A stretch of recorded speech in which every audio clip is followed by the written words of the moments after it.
రక్షకుడునైన యేసుక్రీస్తు అతి శ్రేష్టమైన పరిశుద్ధ నామములో మీ అందరికీ ప్రత్యేకమైన వందనాలు తెలియజేస్తున్నాను. ఈరోజు దేవుని వాక్యం నుంచి ఒక వాక్య భాగం చదువుకుందాం. చూడండి, దయచేసి మీ పరిశుద్ధ గ్రంథాలు తెరచి కీర్తనల గ్రంథము 16వ అధ్యాయము, కీర్తనల గ్రంథం 16వ అధ్యాయము 2వ చరణాన్ని చదువుకుందాం.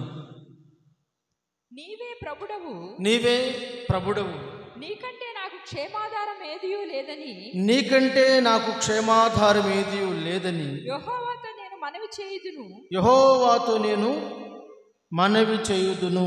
చాలు. ఈ రోజున ఎక్కడ చూసినా సమాధానము లేదు, క్షేమము లేదు. పరిస్థితులు అనుకూలంగా లేవు. ఎక్కడ చూసినా ప్రతికూల పరిస్థితులు, ప్రతికూల వాతావరణాలు, ప్రతికూలమైనటువంటి అగమ్య గోచరమైన పరిస్థితులే కనబడుతున్నాయి.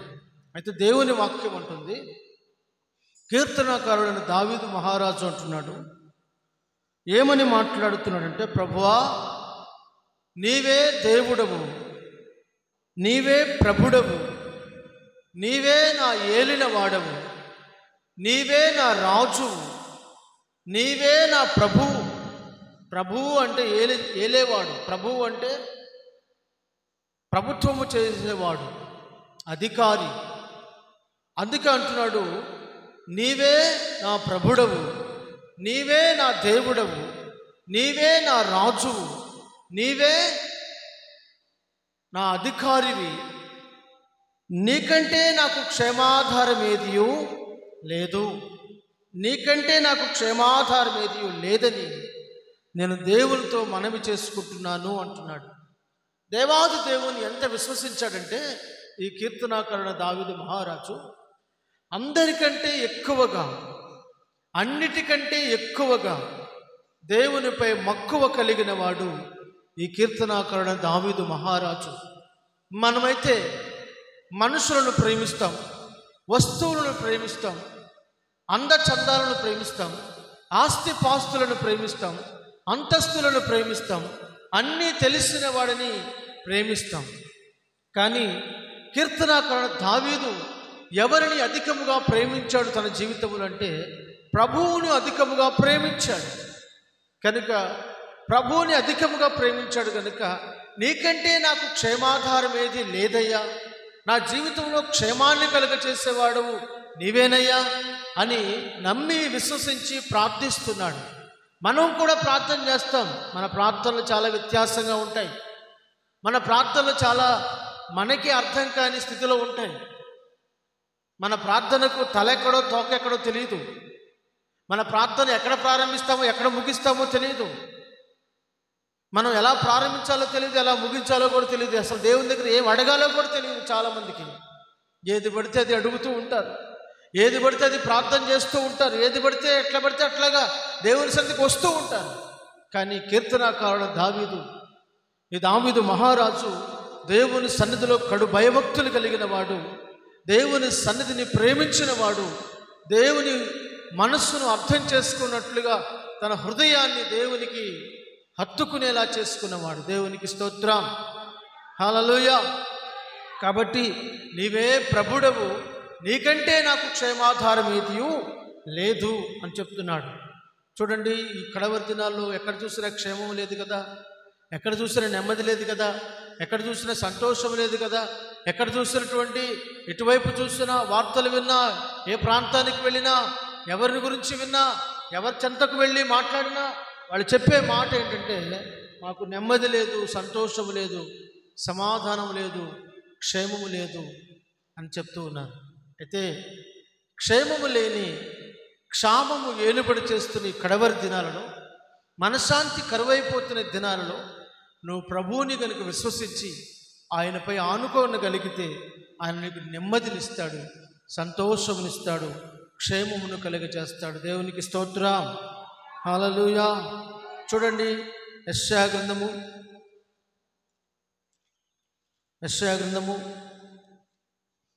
26వ అధ్యాయము 3వ వచనం చదువుకుందాం. ఎవని మనస్సు నీ మీద ఆనుకొనును ఎవని మనస్సు నీ మీద ఆనుకొనును వానిని నీవు పూర్ణ శాంతి గలవానిగా వానిని నీవు పూర్ణ శాంతి గలవానిగా కాపాడుదువు. ఏలయనగా అతడు నీ యందు విశ్వాసము ఉంచి ఉన్నాడు. యెహోవాయే నిత్యాశ్రయ దుర్గము, యుగాయుగములు యెహోవాను నమ్ముకొనుడి. ఆయన ఉన్నత నివాసులను చాలు. యెహోవాయే నిత్యాశ్రయ దుర్గం. ఆయన మనకు దుర్గం, ఆయన మనకు కేడెం, ఆయన మనకు డాలు, ఆయనే మనకు క్షేమం అంటున్నాడు. యుగాయుగములు మనం ఎవరు నమ్ముకోవాలంట? యెహోవానే నమ్ముకొనుడి. యెహోవా తమకు దేవుడు కాగల జనులు ధన్యులు.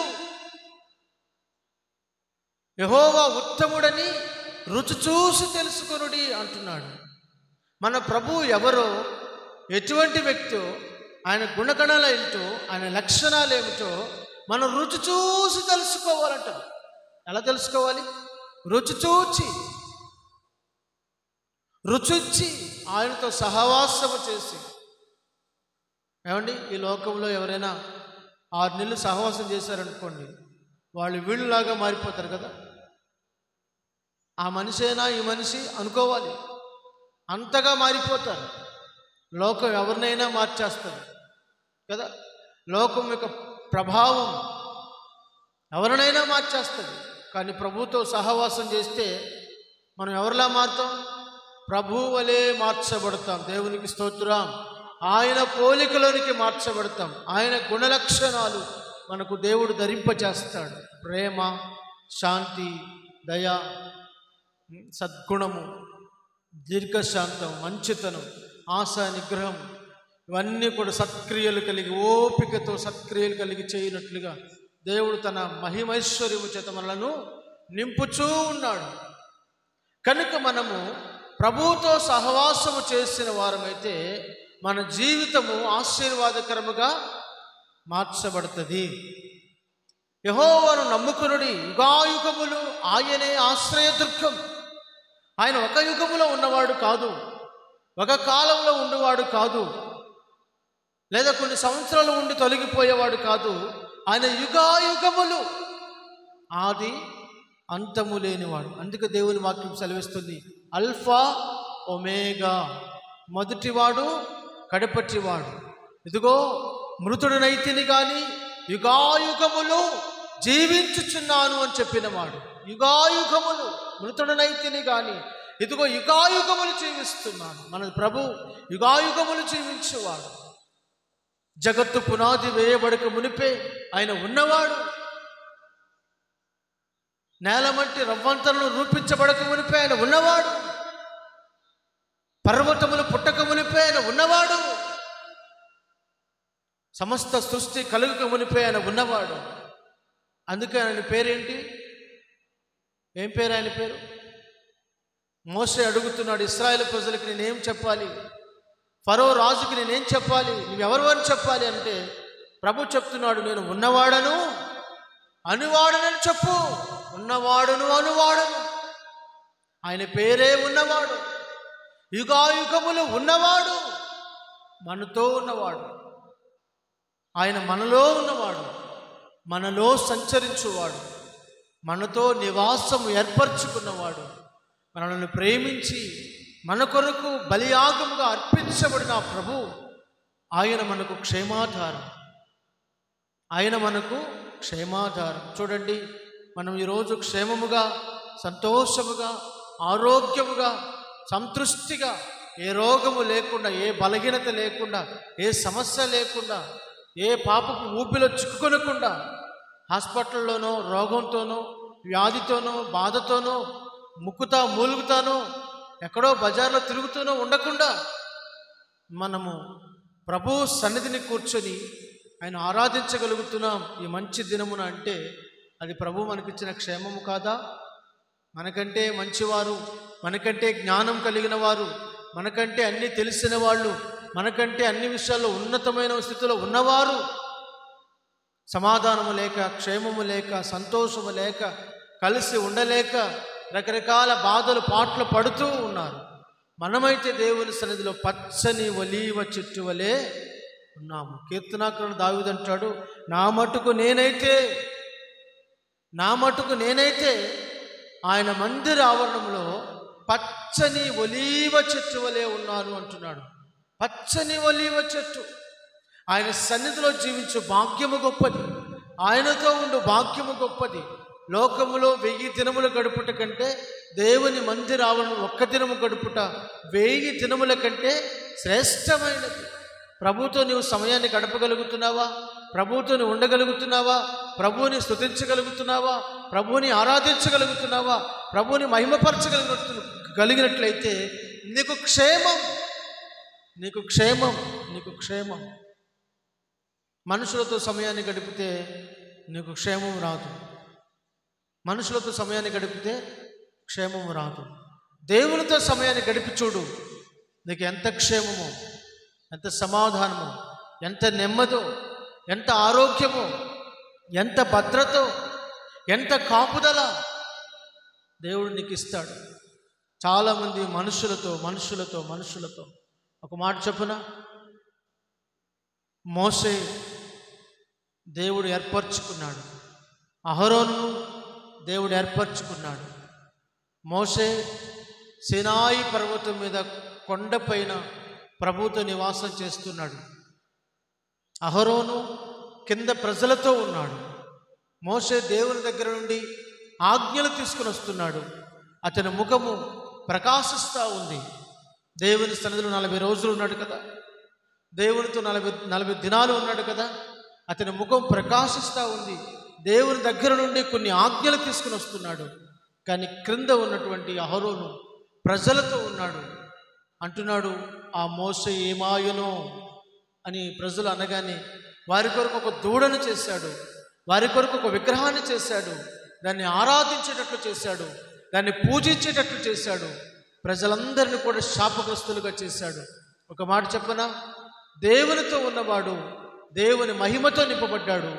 దేవుని దగ్గర నుండి దేవుని మాట తీసుకుని వస్తున్నాడు.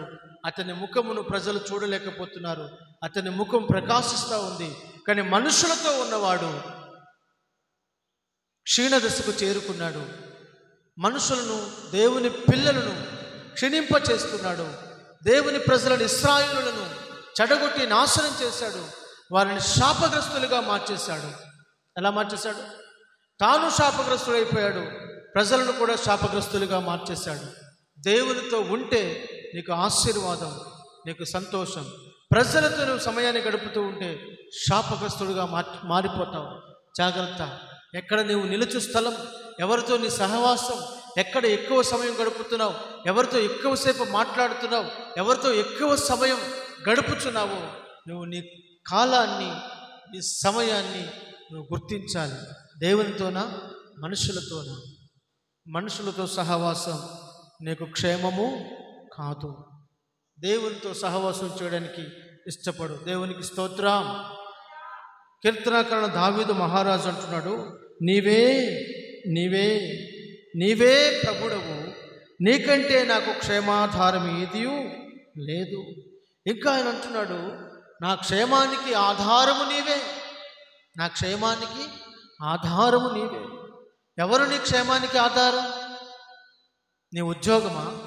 కొంతమంది అనుకుంటారు, నాకేం తక్కువ, నాకు ఉద్యోగం ఉంది, నాకేం తక్కువ, నాకు పొలం ఉంది, నాకేం తక్కువ, బ్యాంకు బ్యాలెన్స్ ఉంది, నాకేం తక్కువ, నా దగ్గర అందం ఉంది.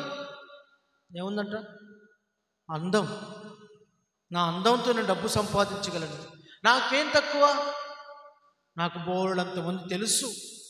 నాకేం తక్కువ, నాకు చాలామంది బలగా ఉంది. నాకేం తక్కువ, నాకు తెలిసిన వాళ్ళు, అయిన వాళ్ళు పెద్ద పెద్ద ఉద్యోగాల్లో ఉన్నారు. ఒక్క మాట ఫోన్ చేస్తే చాలు, నాకు సహాయం చేస్తారు. వాళ్ళ నీకు క్షేమం, వాళ్ళ నీకు క్షేమాధారం. నీకు అక్కరలో ఉన్నప్పుడు నీ తోడు ఎవ్వరూ రారు. నీ అవసరత కోసం చేతులు చాచినప్పుడు ఎవ్వరూ నీ కొరకు చేతులు చాపరు. మనుషులు అంతే. కానీ దేవుని వాక్యంలో దావీదు మహారాజు అంటున్నాడు, నా క్షేమమునకు ఆధారము నీవే, నా క్షేమాధారము నీవే, నా కేడము నీవే, నా డాలు నీవే, నా కోటయు, నా కొండయు, నా ఆశ్రయదుర్గము, నా రక్షణ ప్రాకారము నీవే, నీవే, నీవే. నాకు క్షేమాధారము నీవే, నా ప్రాణదుర్గము నీవే. కనుక ప్రభువు నీకు ఆశ్రయముగా ఉన్నాడా? ప్రభువు నీకు కోటగా ఉన్నాడా? ప్రభువు నీకు రక్షణ దుర్గముగా ఉన్నాడా? నిన్ను ప్రభువు మాత్రమే కాపాడగలడు. ప్రభువు మాత్రమే నిన్ను నడిపించగలిగిన వాడు. దేవునికి స్తోత్రం. హల్లెలూయా. 5వ వచనం చదువుకుందాం.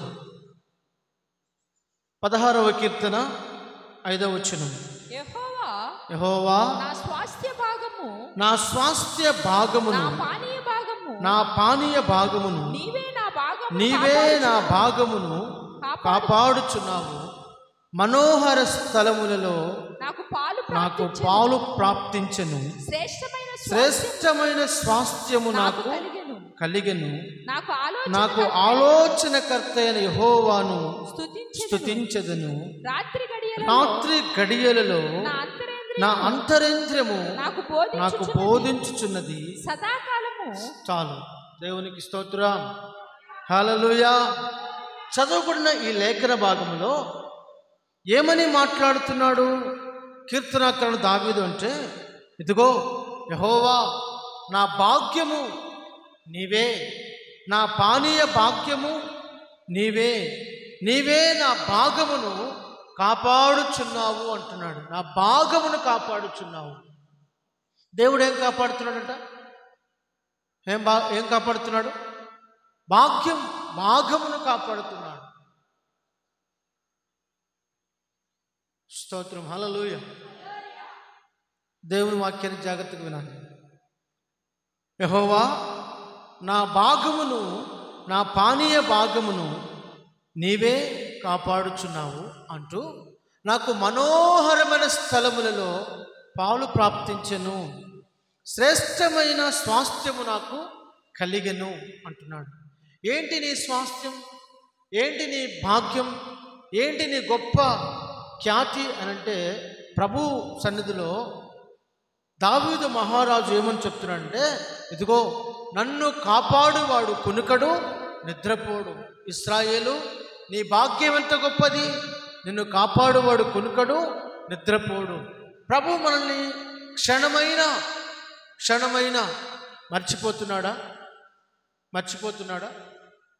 క్షణమైనా దేవుడు మనం దూరంగా పెడుతున్నాడా? నిమిషమైనా దేవుడు మనం త్రోసివేస్తున్నాడా? లేదు. ఆయన కంటికి రెప్పవలే దివారాత్రులు మనల్ని ఏం చేస్తున్నాడు? కాపాడుచూ ఉన్నాడు. దివారాత్రులు ఆయన మనల్ని ఏం చేస్తున్నాడు? కాపాడుతూ ఉన్నాడు. దేవునికి స్తోత్రం. చూడండి, దేవుని వాక్యంలో నీ భాగమును కాపాడుతున్నాడంట. ఏం కాపాడుతున్నాడు? నీ భాగం. ఏంటి నీ భాగం?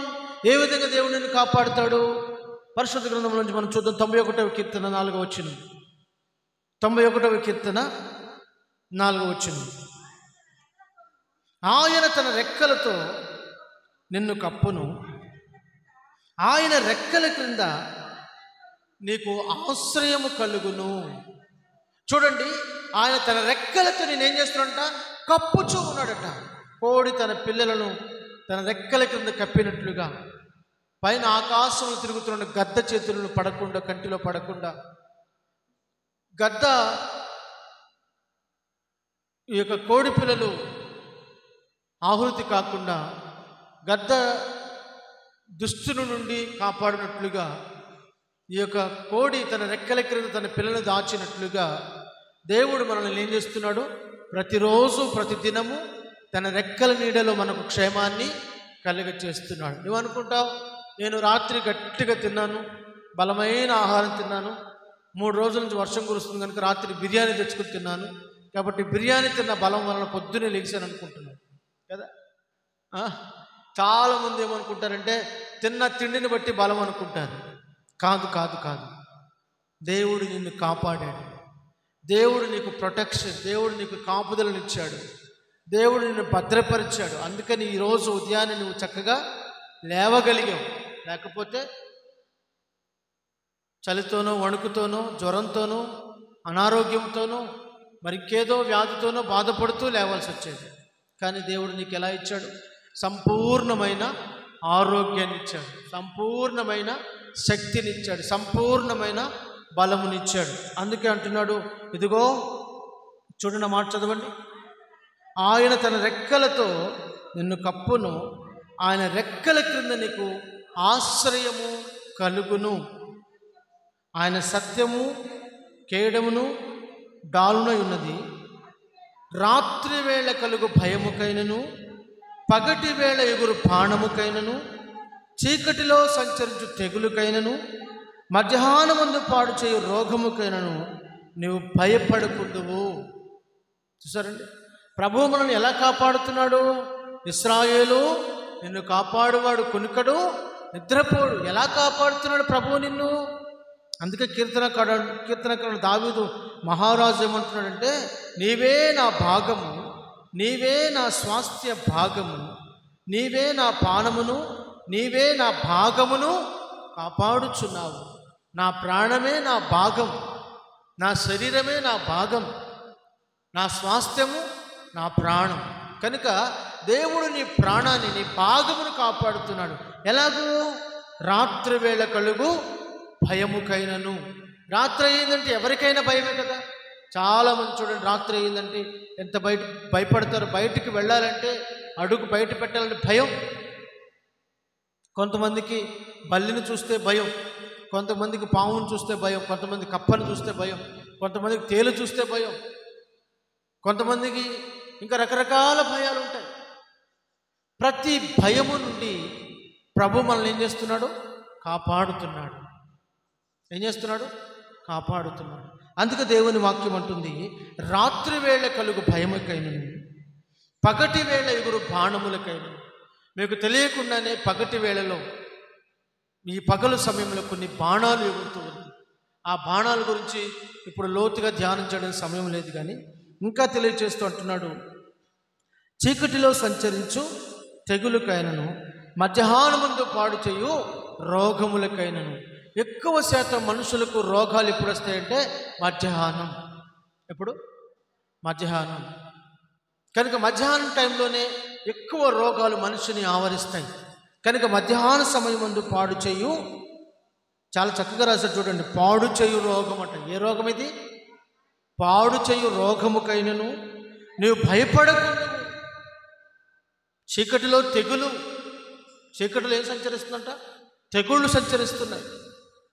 రాత్రికి రాత్రే తెగుళ్ళు పొలాల మీద, చెట్ల మీద, మనుషుల మీద, పశువుల మీద కదా, జలచరముల మీద, ఆకాశ పక్షుల మీద రాత్రికి రాత్రే తెగుళ్ళు. రాత్రికి రాత్రే మోసుకుని వచ్చే తెగుళ్ళు చాలా ఉన్నాయి. అందుకే దేవుని వాక్యం, రాత్రి వేళ చీకటిలో సంచరించు తెగులుకైనను, మధ్యాహ్న సమయం ముందు పాడుచే రోగముకైనను నువ్వు భయపడకుందువు. నీ ప్రక్కను 1000 మంది పడినను, నీ కుడి ప్రక్క 10,000 మంది కూలినా. చూసారా? నీ ప్రక్క 1000 మంది పడిపోయినా, నీ కుడి ప్రక్క 10,000 మంది, అంటే నీ కుడి ఎడమల అందరూ పడిపోయినా నీకు అపాయము రాదు, నీ యొద్దకు అపాయము రాదు. ఎందుకు రాదు? నీ ప్రక్కన 1000 మంది, నీ కుడి ప్రక్కన 10,000 మంది కూలిపోతే నువ్వు ఒక్కడివే ఎందుకు క్షేమంగా ఉన్నావు? ఎందుకు క్షేమంగా ఉన్నావు తెలుసా? యెహోవాయే నిత్యాశ్రయ దుర్గమని, యుగ యుగములకు ఆయనే ఆశ్రయ దుర్గమని, మహోన్నతుడైన దేవుని నీవు నివాస స్థలముగా చేసుకుని ఉన్నావు. మహోన్నతుడైన దేవుని నువ్వేం చేసుకున్నావు? నివాస స్థలముగా చేసుకుని ఉన్నావు. అదే 23వ కీర్తనలో చూడండి, యెషయా గ్రంథం 26వ అధ్యాయం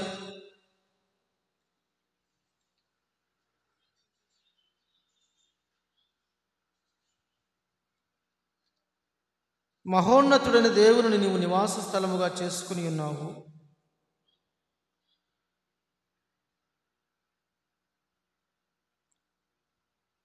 దేవునికి స్తోత్రం. హల్లెలూయా. ఈ లేఖన భాగంలో కూడా తెలియచేస్తూ అంటున్నాడు, మహోన్నతుడైన దేవుని మనము నివాస స్థలముగా చేసుకోవాలి. ఎవరిని నివాస స్థలంగా చేసుకోవాలి? ఎవరి సన్నిధిలో మనం నివసించాలి? మహోన్నతుడైన దేవుని సన్నిధిలో మనం నివసించాలి. మహోన్నతుడైన దేవుని చాటును మనం విశ్రమించాలి. ఆయన సన్నిధిని 91వ కీర్తన మొదటి వచనం చూడండి. మహోన్నతుని చాటును నివసించువాడే సర్వశక్తిని నీడను విశ్రమించువాడు.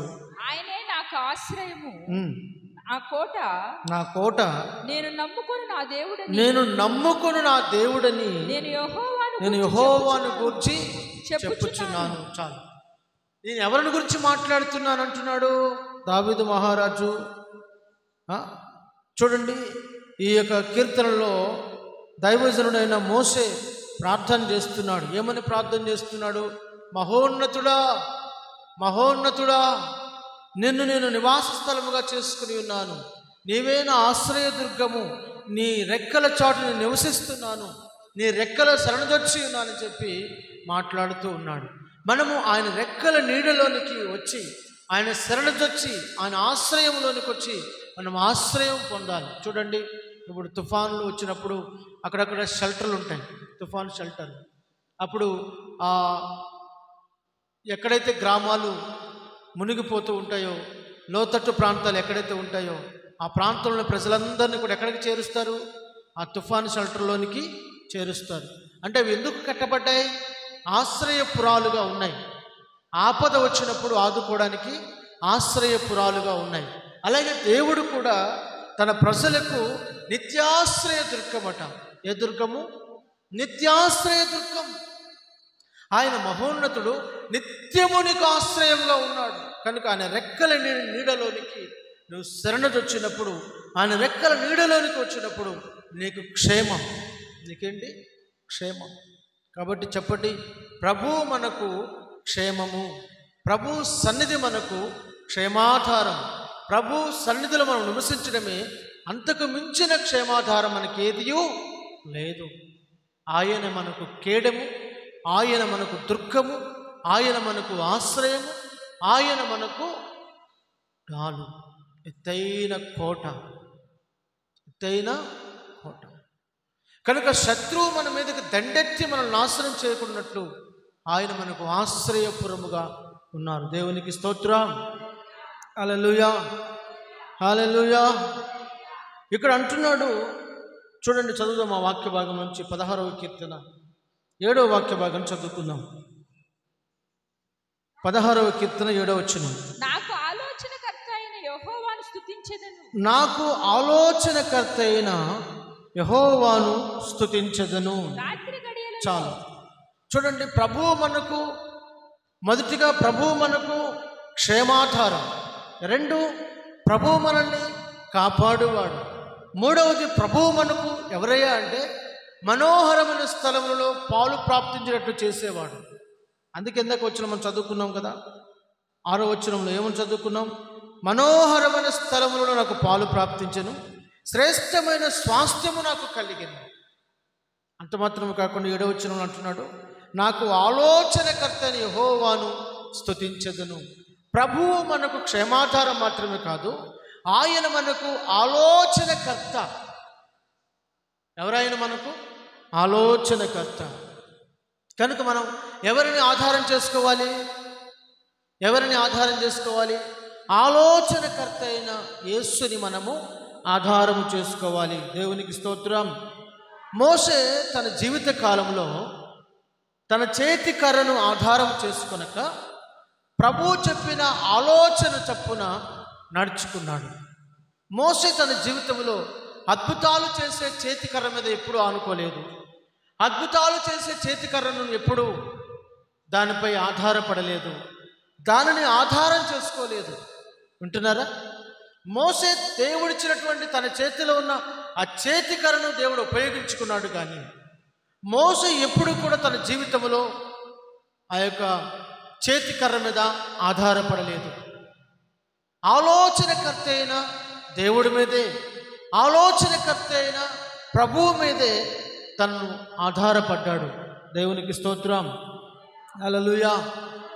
అందుకే ప్రభు చెప్తున్నాడు, ఏమని చెప్తున్నాడంటే, ఇదిగో నీ మీద నేను దృష్టి ఉంచి, నీ మీద దృష్టి ఉంచి నీకు చక్కని ఆలోచనను నేను చెప్పెదను, నువ్వు నడవలసిన త్రోవను నిన్ను నడిపించదును అని ప్రభు సెలవిస్తున్నాడు. చూడండి 32వ కీర్తన 8వ వచనం.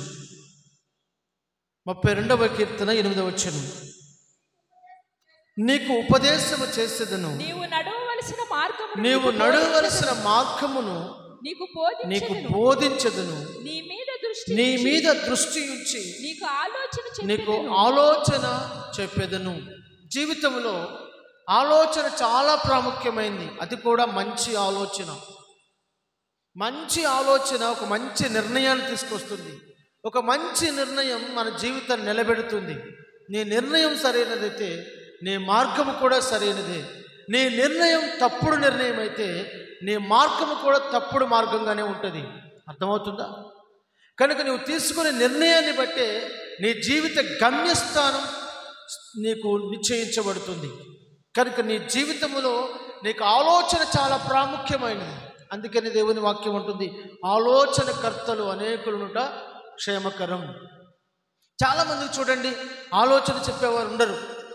వారికి నచ్చింది ఏదో వారికి వచ్చిన ఆలోచన ప్రకారం చేసుకుంటూ వెళ్ళిపోయి తీరా గోతులో పడతారు. గోతులో పడిన తర్వాత అయ్యో నేను గోతులో పడ్డానని చెప్పినప్పుడు నెత్తి నోరు కొట్టుకుంటుంటారు. అర్థమవుతుందా? చాలామంది సొంత నిర్ణయాలు తీసుకుంటారు, సొంత ఆలోచన, సొంత తలంపులు, సొంతగా అంత వారికి తెలుసు అన్నట్లు వెళ్ళిపోతుంటారు, అంత వాళ్ళకి తెలుసు అన్నట్లు మాట్లాడుతుంటారు. కాదు.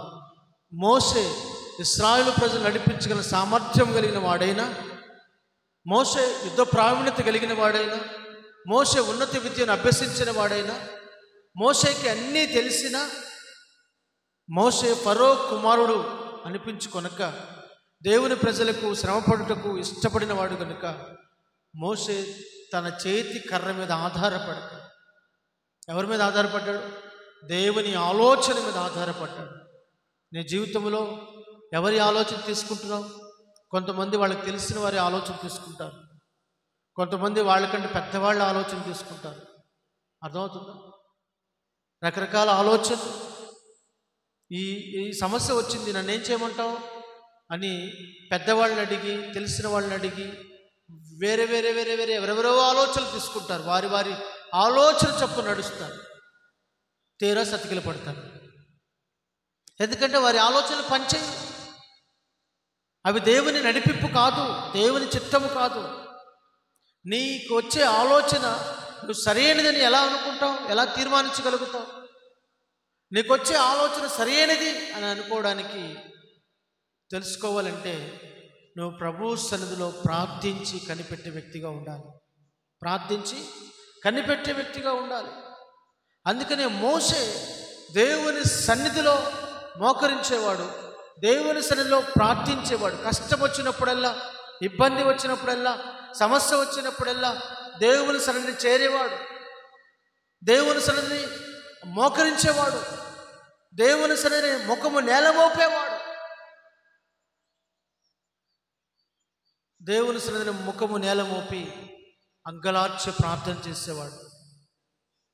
జీవితంలో సమస్యలు ఏర్పడినప్పుడు మనకు ప్రార్థన ద్వారా మన సమస్యలు మనం అధిగమించాలి. యెహోషువ తన జీవితంలో చిన్న పట్టణమైన హాయిని జయించలేకపోయినప్పుడు యెహోషువ కూడా చేసిన పనిని తెలిసిన దేవుని నిబంధన మనసు ముందుకు వెళ్ళి నేల ముఖమును మోపి దేవుని సన్నిధిలో అంగలార్చాడు. అప్పుడు దేవుడు అతనికి ఆలోచన చెప్పాడు. మోషేకి ఆలోచన చెప్పాడు. మోషేకి ఆలోచన చెప్పగా ఆ ఆలోచన చొప్పున ఇశ్రాయేలు ప్రజలను నడిపించాడు. కనుక దేవుని వాక్యం అంటుంది, నేను నీకు ఉపదేశం చేసేదను, నువ్వు నడవలసిన మార్గం నీకు బోధిస్తాను, నీ మీద దృష్టి ఉంచి నేను నీకు ఆలోచన చెప్పేదను. ప్రభువు మనకు ఆలోచనకర్తగా ఉన్నాడు. ప్రభువు దగ్గర మనం ఆలోచన తీసుకోవాలి. ప్రభువు దగ్గర మనం నిర్ణయం తీసుకోవాలి.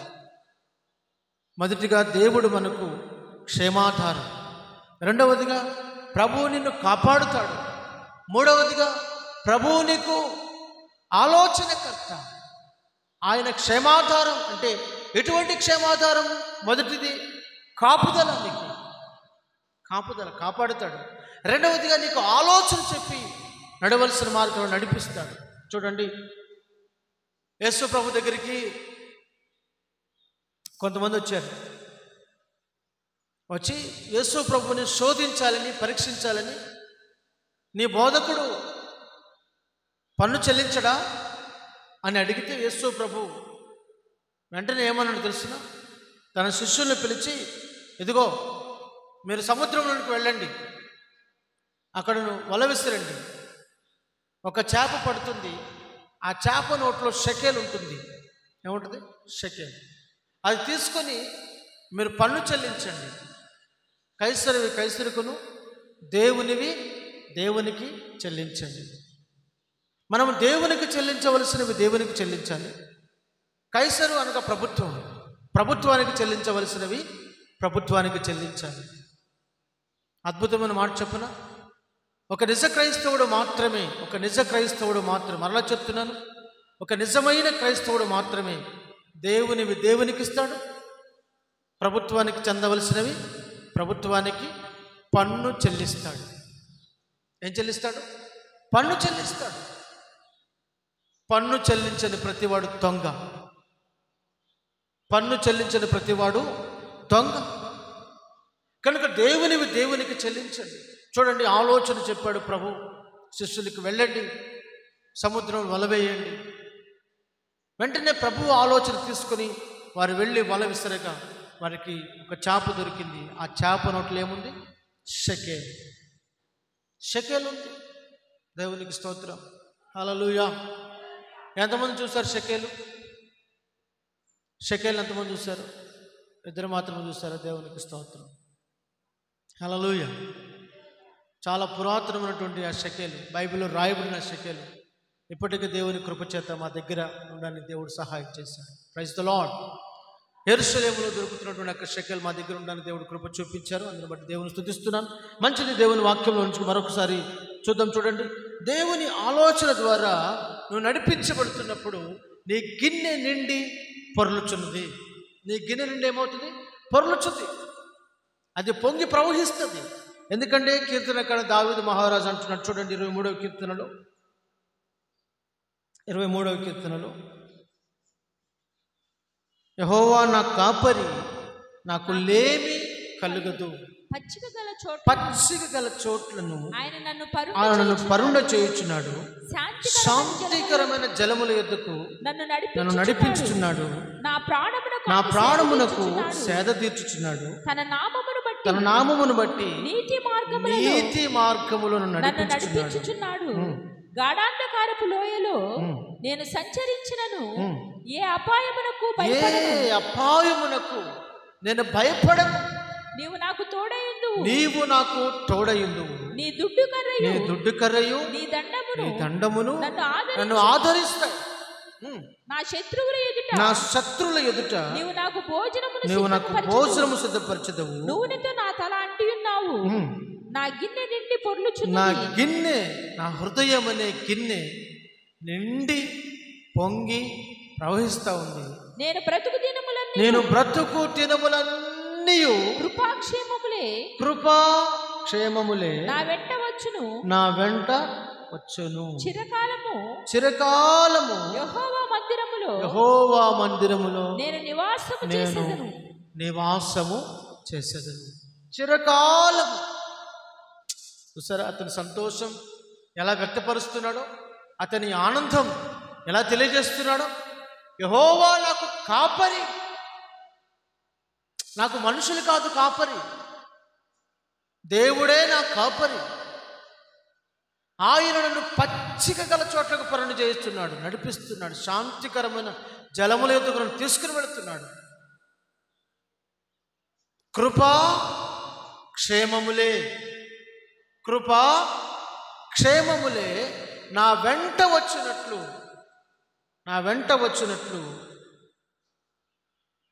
ఆయన నాకు అనుగ్రహించుచున్నాడు. నీ జీవితంలో ఏమి వెనకాలు వస్తున్నాయి? కొంతమంది జీవితంలో చూడండి, ఎప్పుడు చూసినా బాధలు, వేదనలు, దుఃఖము, నిట్టూర్పు, ఏడుపు, పెడబొప్పులు, అది లేదు ఇది లేదు, లేదు లేదు లేదు, పొద్దున్న లేచిన మొదలుకొని లేదు లేదు లేదు లేదు. ఇక్కడ దావీదు మహారాజు లేమి కలుగదు, నాకు లేమి కలుగదు అంటే సమృద్ధి. సమృద్ధి. ఎందుకు సమృద్ధినిస్తున్నాడు? నీవే ప్రభుడవు, నీవే నా రాజువి, నీవే నా దేవుడవు, నీవే నా ఏలినవాడవు, నీవే నా అధికారివి, నీవే నా సమస్తము, నీవే నా భాగము. దేవుణ్ణి తనకు జీవితంలో ఎంతగా ఇన్వాల్వ్ చేస్తాడంటే నా భాగము నీవే అంటున్నాడు. నా భాగము నీవే. మనం చెప్పగలమా దేవునితో అంత డీప్గా వెళ్ళగలమా? నా స్వాస్థ్యము నీవే, నాకున్నదంతా నీవే, నా సర్వం నా సమస్తం నీవే. చెప్పగలమా ప్రభుత్వం? మనం ఏమంటామంటే, ప్రభు కొంచెం మాత్రం నీది నాయన, ఏమనుకోకు, కొంచెమే నీది, కొంచెం తీసి సరిపెట్టుకో, మిగతాదంతా నాదే. అర్థమైందా? 6 రోజులు నాయే, అవసరమైతే 7వ రోజు కూడా 1 గంట మాత్రం నీకు ఇస్తాను నాయన, అది కూడా నాదే, అది కూడా నాదే.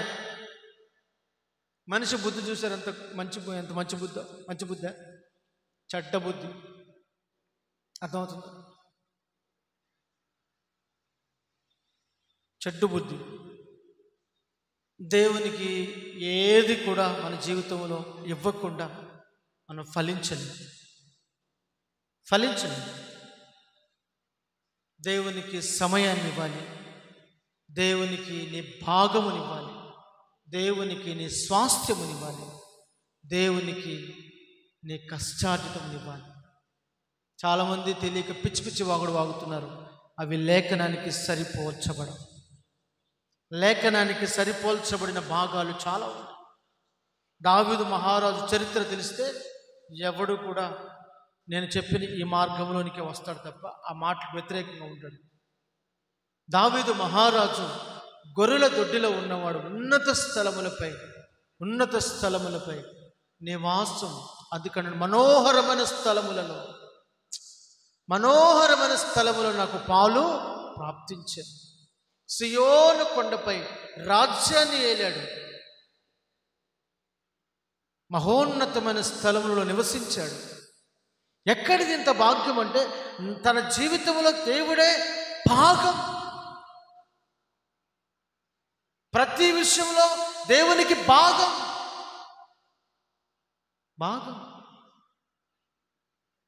ఎవరికి ఇస్తారండి భాగం? చెప్పండి. భాగం ఎవరికి ఇస్తారు? ఒక తండ్రి ఉన్నాడు అనుకోండి, తన కొడుకు సగం భాగం ఇస్తాడు. సగమే ఇస్తాడు. ఎంత? సగమే. బాగా ప్రేమించిన వారు ఉన్నారనుకోండి, ప్రేమించిన వాళ్ళు ఏమంటాడు? ఒక రాజుకి తన కుమార్తె అంటే చాలా ఇష్టం. ఆ కుమార్తె నాట్యం ఆడితే ఏమన్నాడు తెలుసా రాజు? నీకేం కావాలో కోరుకోకు, నీకు సగభాగం ఇస్తాను. ఏమిస్తాను? సగమే. లోకం ఎప్పుడు కూడా మనకు సగమే ఇస్తుంది.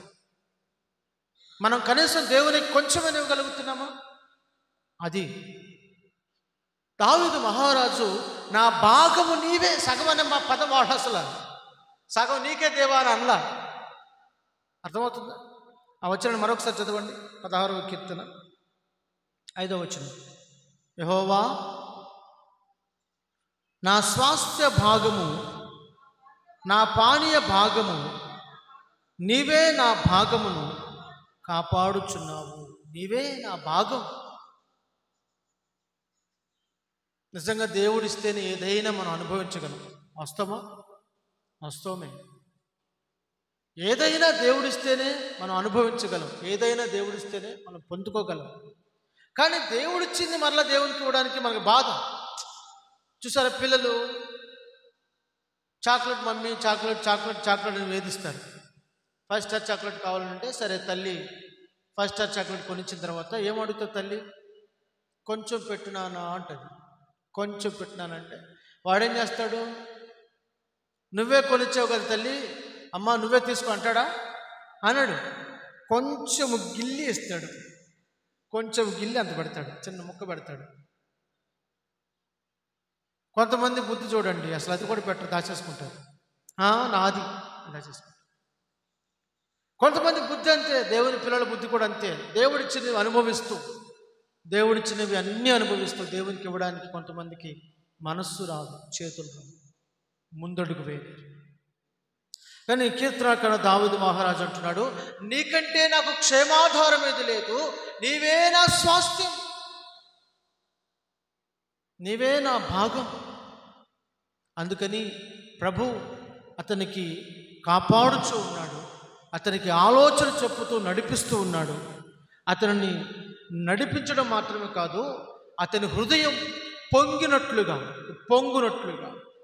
అతని హృదయం అనే గిన్నె పొంగి ప్రవహించినట్లుగా అతన్ని దేవుడు దేనితో నింపుతున్నాడంట? ఆనంద తైలముతో. దేంతో? ఆనంద తైలముతో నా గిన్నె నిండి పొంగి ప్రవహిస్తున్నది. దేవునికి స్తోత్రం, హల్లెలూయా. ఆనందమే ప్రభు యేసుని స్తుతించుట, ఆత్మానంద గీతముల్ పాడదా.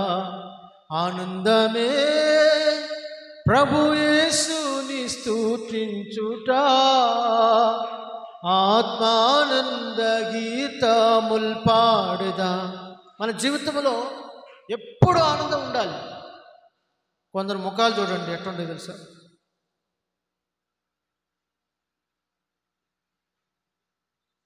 పెన్నం మీద మాడిపోయిన మసిబొగ్గులాగా ఉంటాయి కొంతమంది ముఖాలు. కొంతమంది ముఖాలు చూస్తారు చంద్రబింబంలాగా ఎప్పుడు కళకళ ఆడిపోతూ ఉంటాయి, చిరునవ్వుతూ ఉంటారు. ఏంటి వ్యత్యాసం? వాళ్ళు మనుషులు, వీళ్ళు మనుషులు, వాళ్ళు తింటున్నారు, వీళ్ళు తింటున్నారు. ఏంటి వ్యత్యాసం తెలుసునా? ఒకని హృదయము నలిగిపోవుట ద్వారా వాని ముఖముల విచారం కనబడుతుంది. ఒకని హృదయము సంతోషించడం ద్వారా వారి ముఖములో ప్రకాశము కనబడుతుంది. నీ హృదయానందము ఏంటి? నీ హృదయానందం ఏంటి? డబ్బులు అనుకో, అవి ఉన్నప్పుడు నీ ముఖం చెప్పండి ట్యూబ్లైట్ లాగా వెలిగిపోతూ ఉంటుంది. అవి లేవనుకో నీ ముఖం ఏమైపోద్ది? మాడిపోయిన మసిబొగ్గు అవుతుంది. అంతకుమించి ఇంకేమవుతుంది? ఏంటమ్మా దిగులుగా? చేతిలో రూపాయి లేదు, చేతిలో రూపాయి లేదు. అది కూడా ఎంత దిగులుగా విచారంగా చెప్తారు. డబ్బులు ఉన్నప్పుడు మాత్రం పండగే పండగ. దేవుని స్తోత్రం. కొంతమంది చూడండి డబ్బులుంటే పండగే ఇంటిల్ల పాది పండగే. డబ్బులు లేకపోతే ఎక్కలేని విచారం, దుఃఖం, మనోవేదన, బాధ, ఇక సకల దుఃఖం అంతా కూడా ప్రపంచ భారం అంతా వాళ్ళే మోసుకొని పోతున్నట్టు ఉంటుంది వాళ్ళ ముఖాలు. నువ్వు ఎవరిని బట్టి సంతోషిస్తున్నావు? దేన్ని బట్టి నీవు ఆధారపడుతున్నావు? దేన్ని ఆధారం చేసుకున్నావో అది నేను నడిపిస్తుంది. అది నేనేం చేస్తుంది? నడిపిస్తుంది. డబ్బులు లేదనుకో నీ బతుకు వేస్ట్, చచ్చిపో అంటది.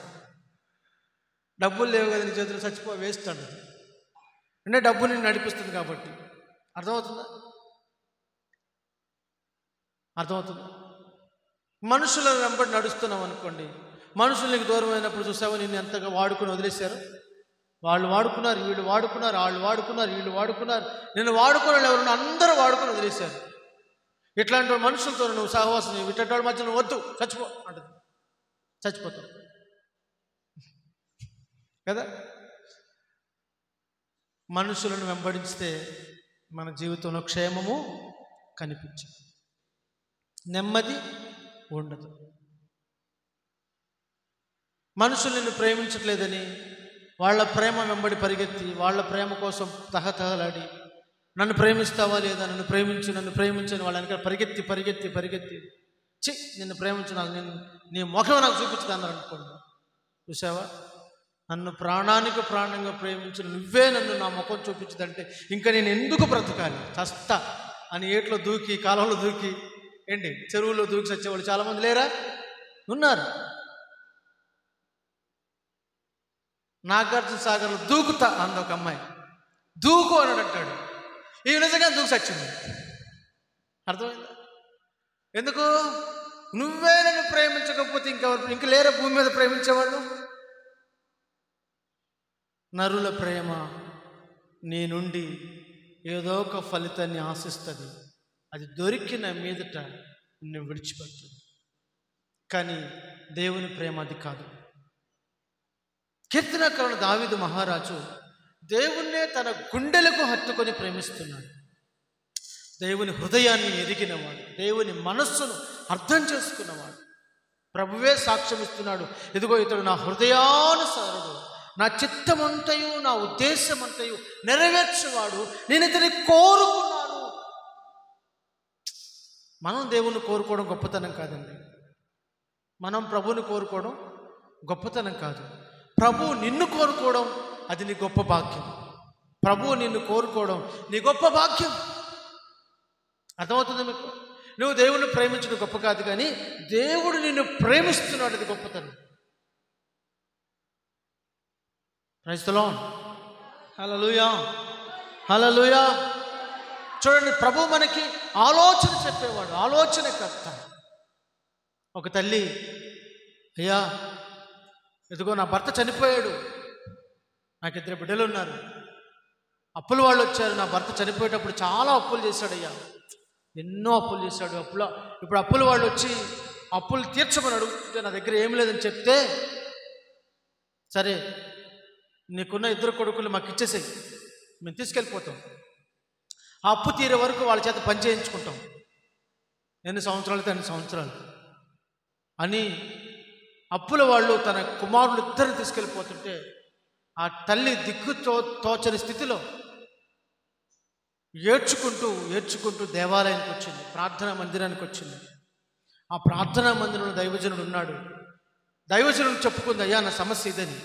అప్పుడు ఆ దైవజనుడు ఏం చెప్పాడంటే, అమ్మా నీ ఇంట్లో ఏముంది? అయ్యా నా ఇంట్లో ఏమీ లేదయ్యా, బుడ్డిలో కొంచెం నూనె మాత్రం ఉందయ్యా, బుడ్డిలో కొంచెమే నూనె ఉందయ్యా. ఆ దైవజనుడు, అమ్మా భయపడకు, బాధపడకు, నీ అప్పులను నేను తీర్చేస్తాను అన్నాడా? బాధపడమాకమ్మా, నీ అప్పులను నేను తీర్చేస్తాను, వెళ్ళిపో అన్నాడా? అనలా. దేవుని సన్నిధిలో ప్రార్థన చేసి దేవుడిచ్చిన ఆలోచన చెప్పాడు. ఏంటి ఆలోచన? నీ ఇంటిలో ఉన్న బుడ్డె తీసుకుని నీ చుట్టుపక్కల అందరి ఇళ్లలో కూడా కుండలు తెచ్చుకో. ఏం తెచ్చుకోమన్నాడు? మట్టి కుండలు తెచ్చుకొని అన్ని ఇంట్లో పెట్టుకో. నీవు నీ కుమారులు ఇంట్లోనికి వెళ్ళి తలుపులు వేసేసి, చాలా స్పష్టంగా రాయబడి తలుపులు వేసి ఆ నూనె ఆ కుండలలో నింపు. బుడ్డిలో ఉన్నదంతా కొంచెము నూనె, కొంచెమే నూనె. కానీ ఆ నూనె పోస్తూ ఉంటే వస్తూ ఉంది, ఇంకా పోస్తూ ఉంది. కొండ నిండిపోయింది, పక్కకు పెట్టారు, మళ్ళీ ఇంకో కొండలో ఉంచుతూ ఉంటే వస్తూ ఉంది. అర్థమవుతుందా మీకు? ఆ నూనె పోస్తూనే కొలది వస్తూ ఉంది. ఎక్కడిది ఆశీర్వాదం? దైవజనుని ఆలోచన. నీ సొంత ఆలోచన నీకు నష్టాన్ని కలుగజేస్తుంది, దైవజనుని ఆలోచన నీకు క్షేమాన్ని కలుగజేస్తుంది. నాకు తెలిసిన ఒక కుటుంబం నాకు తెలియకుండా ఒక సంబంధం వెతుక్కుంది.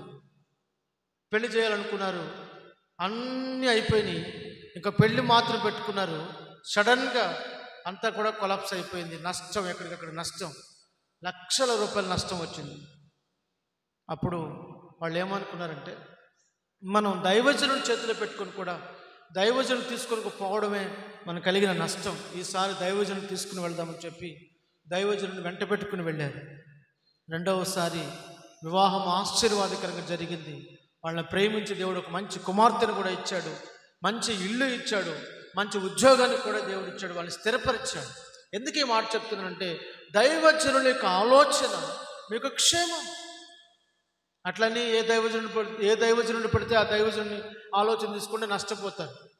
మీరు వెళుతున్న దైవజనుడు భక్తి కలిగిన వాడేనా, పరిశుద్ధుడేనా, నీతిమంతుడేనా, ప్రార్థనాపరుడేనా, దేవునికి అంగీకారమైన వ్యక్తేనా, అతడు సంపూర్ణమైన సేవలో ఉన్నవాడేనా, దేవుని కోసం తమ జీవితాన్ని ప్రాణార్పణంగా పోయబడిన వాడేనా, ఇవన్నీ పరిశీలన చేసుకుని వెళ్ళాలి.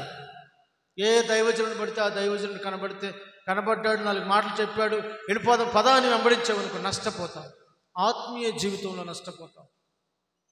కనుక నువ్వు వెంబడిస్తున్న దైవజనుడు భక్తి కలిగిన వాడై ఉండాలి, పరిశుద్ధుడై ఉండాలి, సమర్పణ కలిగిన వాడై ఉండాలి, సంపూర్ణముగా సేవకు వచ్చిన వాడై ఉండాలి. నేను మొన్నటి దినాన్ని ఎవరో ఒకరు నాకు ఈ మాట చెప్పారు, సేవకుడు కష్టపడి పని చేసుకోవాలి అని చెప్పారు. సేవకుడు కష్టపడి పని చేయాలి, వాస్తవమే, కాదన్నది ఎవరు? ప్రభు పనిలో విస్తారమైన పని ఉంది, పని చేయి, సేవ చేయి. పనివాడు జీతమునకు పాత్రుడు. నేను ఇలా ఆలోచన చేస్తున్నప్పుడు, పౌలు గారు డేరాలు కుట్టి అమ్ముకుని సేవ చేశాడు కదా, కానీ పౌలు గారు జీవితకాలం అంతా డేరాలు కుడుతూ సేవ చేసినట్లుగా ఎవరైనా రుజువు చేయగలరా? లేదు. ప్రారంభంలో చేశాడు, ప్రారంభంలో చేశాడు. తర్వాత సంపూర్ణ సేవలోనికి వచ్చి సేవ విస్తరించినప్పుడు, సంఘాలు విస్తరించినప్పుడు ఆయన సంపూర్ణముగా సేవపై ఆధారపడి సేవ చేశాడు. తెలియక కొంచెం వాక్యం చదివి, సేవలో అనుభవం లేక, పెద్ద దైవజనుల చేతి కింద నలగకుండా మిడిమిడి జ్ఞానం కలిగిన వాళ్ళు చెప్పే మాటలు పట్టుకొని కొంతమంది ఆ మాటలు తీసుకొచ్చి మా దగ్గర చెప్తూ ఉంటారు. వాళ్ళకి మిడిమిడి జ్ఞానం ఉంటుంది, ఈ చెప్పేవాళ్ళు కూడా మిడిమిడి జ్ఞానం ఉంటుంది. వెంటనే చెప్పొద్దు. సంపూర్ణమైన సేవ, సంపూర్ణమైన సమర్పణ అనేది ఒకటి ఉంది అని. కారు తోలేవాడు డ్రైవరు, వాడు అది తప్ప ఇంకే ఉద్యోగం వాడికి చేత కాదు, అది ఒక్కటే చేస్తాడు, దానికోసం వాడు సమర్పించుకున్నాడు. బేల్దారి పని చేసేవాడు, వాడు ఇంక బేల్దారి పని తప్ప ఇంకే పని నేర్చుకోడు, దానికే వాడు సమర్పించుకున్నాడు. పెట్రోల్ బంకులో పెట్రోల్ కొట్టేవాడు పెట్రోల్ కొట్టడమే నేర్చుకున్నాడు, దానికి ఒక డ్రెస్ కోడ్. అర్థమవుతుందా మీకు? అలా లోకములు ఏది చూసినా ఒక పనికి తమ జీవితాలు సమర్పించుకున్నారు. ఆ పని తప్ప మరొక పని వారు నేర్చుకోలేరు, ఆ పనిలోనే వారు కొనసాగిపోతారు జీవితకాలం. ఆటో తోలేవాడు జీవితకాలం అంతా ఆటో తోలుకోవడానికి ఇష్టపడుతుంటాడు కదా. అలాగే ఎవరి పనిలో వారు నిమగ్నమవుతారు. ప్రభు పనిలో ఉన్న మేము ప్రభు పని కోసం సమర్పించుకున్నాం, ఆ పనిలో మేము సంపూర్ణమవుతాం. వాళ్ళ మధ్యలో అటో గంతు, మధ్యలో ఇటో గంతు ఎందుకు? అర్థమవుతుందా? అటో గంతు ఇటో గంతు. ఒక పాస్టర్ గారు, నాకు తెలిసిన ఒక పాస్టర్ గారు, ఆయన వాక్యం బాగా చెప్తాడు, కానీ సంపూర్ణమైన సేవ అతనికి తెలియదు, సంపూర్ణమైన సమర్పణ అతనికి తెలియదు. ఒకరోజు అతను పనిలోకి వెళ్ళాడు. పనిలోకి వెళ్తే ఆ ఇంట్లో విశ్వాసులు, ఆ మందిరానికి వచ్చే విశ్వాసులు, అయ్యగారు మా అమ్మాయి ఏంటో మధ్యరాత్రి నుంచి అరుస్తూ కేకలు వేయడం ప్రారంభించింది, మీరు రావాలి, ఇప్పుడే రావాలి, చాలా దారుణంగా ప్రవర్తిస్తుంది అని అంటే, ఈ పాస్టర్ గారు ఏమన్నా సార్, అమ్మ నేను సాయంత్రం వస్తాను, పనిలో ఉన్నానని చెప్పాడు. ఏం చెప్పాడు? అమ్మ నేను పనికి వెళ్ళాను, సాయంత్రం వచ్చేసరికి 9 అవుద్ది అని చెప్పాడు. 6 గంటలకు పని దిగాలి, మళ్ళీ అక్కడి నుంచి ఈ ఊర్లోకి వచ్చేసరికి 9 అవుతుంది, జీతం తీసుకొని రావాలిగా. అర్థమైందా మీకు? దేవుని సేవకి దేవుని లోక సంబంధం పనికి లింకు కుదరదు. డాక్టర్ గారి దగ్గరికి మీరు వెళ్ళి, హాస్పిటల్కి వెళ్ళి, డాక్టర్ గారు మా అమ్మాయికి బాగోలేదు అంటే సాయంత్రం వస్తానంటే మీరేమంటారు? సాయంత్రం వస్తారంటే మీరేమంటారు? అర్థమైందా మీకు? డాక్టర్ ఎంతనో సేవకుడు అంతే. అతను శరీర సంబంధమైన రోగానికి బాగు చేసేవాడు, ఇతను ఆత్మ సంబంధమైన రోగాన్ని సరిచేసేవాడు. ప్రైజ్ ది లార్డ్, హల్లెలూయా. కనుక దేవుని కోసం సంపూర్ణమైన సమర్పణ కలిగిన జీవితం దేవునికి ఇష్టమైన జీవితం. అందుకే వారు దేవుని చిత్తాన్ని సంపూర్ణంగా నెరవేర్చగలరు. దేవుని సేవే తన ప్రాణముగా, సంఘక్షేమము తన ప్రాణముగా, దేవుని నిబంధన మందసమే తన ప్రాణముగా ఎంచుకున్న వారు. సంఘక్షేమమే నా ప్రాణమాయన దైవజనులు అందుకే రాస్తారు, సంఘక్షేమమే నా ప్రాణమాయన. బలసూచకమైన నిబంధన మందసాన్ని మోయుచున్న యాజకులకు ఆ నిబంధన మందసమే ముఖ్యం. సేవ చేసే సేవకులకు సంఘమే ప్రాముఖ్యం. దేవునికి స్తోత్రం, హల్లెలూయా. కనుక అటువైపు ఇటువైపు రకరకాల గురులు గమ్యాలు పెట్టుకుని తిరిగేవాడు కాదు సేవకుడు.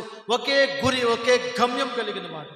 పౌలు గారు కూడా అంటున్నాడు, ఇదిగో సదాకాలం నా గురి నిలుపుచున్నాను. కీర్తనకారుడు దావీదు అంటున్నాడు, నా గురి నిలుపుచున్నాను, గురి యొద్దకి నేను పరిగెత్తుచున్నాను అంటాడు పౌలు గారు.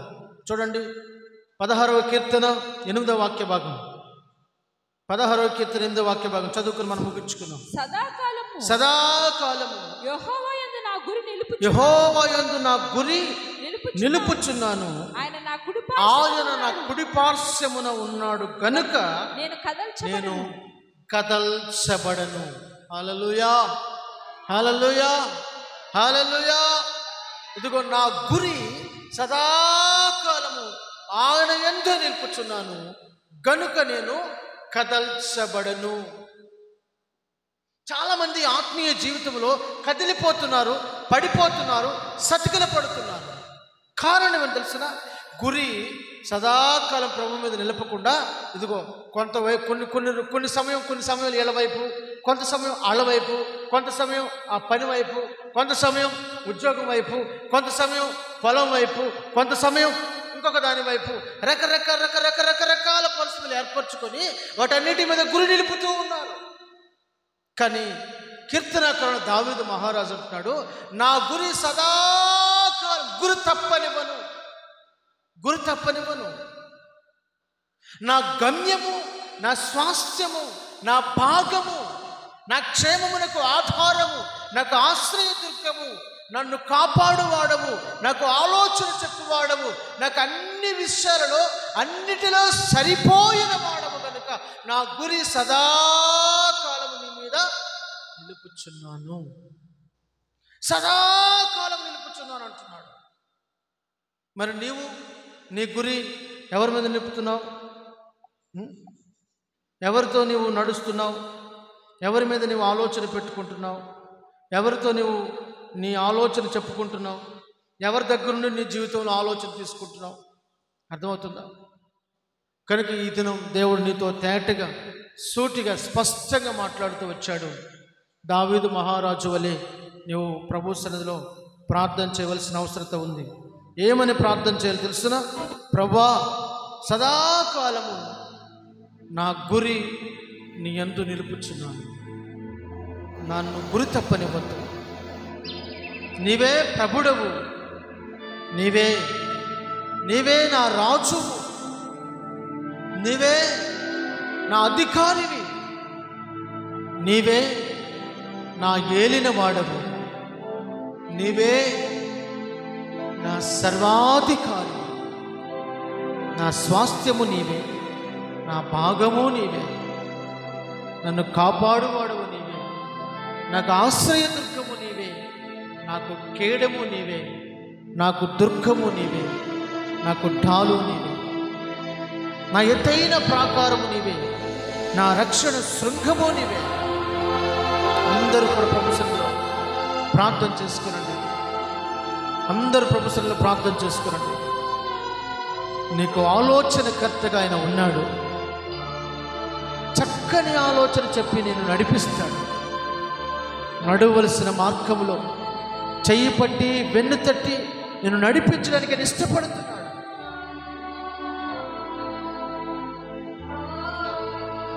నీవు నమ్ముకును యుగములు ఆయన నమ్ముకొను.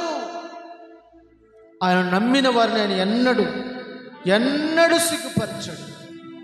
నా జనులు ఎన్నటికీ సిగ్గునందరని వాగ్దానం చేస్తున్నవాడు నమ్మదగినవాడు. మాట ఇచ్చే మాట తప్పడానికి నరుడు కాదు, అబద్ధమాడుటకు నరుడు కాదు. ఆయన వాగ్దానములు, ఆయన మాటలు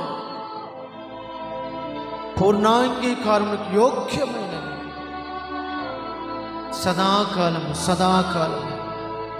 సదాకాలము యెహోవా యందు నా గురి నిలుపుచున్నాను. ఇదిగో ఆయన నా కుడి పార్శ్వమందున్నాడు. నేను కదల్చబడను. పౌలు గారు అంటున్నాడు, గురి యొద్దకే నేను పరిగెత్తుచున్నా. ఏది నీ గురి, ఏది నీ గమ్యము, ఏది నీ స్థానము, ఏది నీ భాగము, ఏది నీ బలము, ఏది నీ ఆస్తి? ప్రభు వైపు చూసి నన్ను ప్రభు హస్తాలకు అప్పగించు. ప్రభు హస్తాలకు